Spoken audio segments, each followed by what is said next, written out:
अलैक्म दोस्तों, welcome to my आसान tutorials.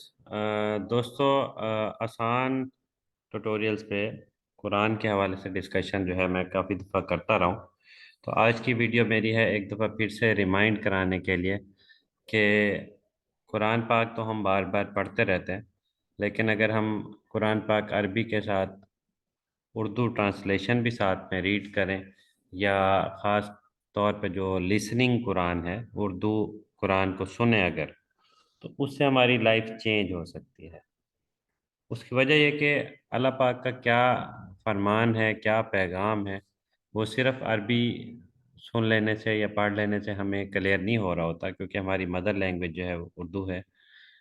तो हमारी अपनी लैंग्वेज में कुरान पाक को स्टडी करने से काफ़ी ज़्यादा फ़ायदा हो जाता है।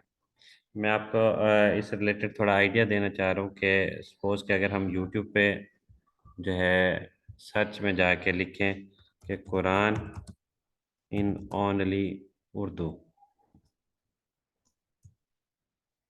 तो आपको ये कुछ कुरान के जो है ऑडियोज़ मिल जाएंगी। इसमें ख़ासकर ये जो रिटन लैंग्वेज भी लिखी हुई भी नज़र आ रही है, लैंग्वेज उर्दू लैंग्वेज। यहाँ से अगर आप स्टार्ट करें तो बआसानी जो है कुरान पाक की समझ भी आ सकती है और काफ़ी ज़्यादा फ़ायदा हो सकता है। सपोज़ कि मैं अभी आपको ये चला के दिखाता हूँ।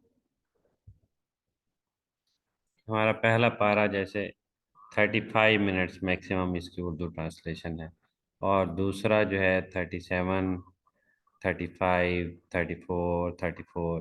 तो अगर ये दिन में अगर आधा घंटा या आधा घंटा भी ना निकले तो कम से कम 15-20 मिनट भी अगर कुरान उर्दू में सुन लिया जाए तो लाइफ काफ़ी ज़्यादा चेंज हो जाती है। रियल मीनिंग्स और रियल फीलिंग्स के साथ आप जो है कुरान पाक को स्टडी कर सकते हैं। तो थैंक यू दोस्तों, मेरी रिक्वेस्ट यही है कि कुरान पाक को उर्दू में जितना ज़्यादा हो सके स्टडी करें। अरबी में भी पढ़ें, एक दफ़ा नहीं बीसियों दफ़ा बल्कि हिफ्ज़ करें, लेकिन समझ के उर्दू में साथ में अगर हमें कुरान पाक आता होगा तो हमारी ज़िंदगी चेंज हो जाएगी। थैंक यू, अल्लाह हाफिज़, जज़ाकल्लाह।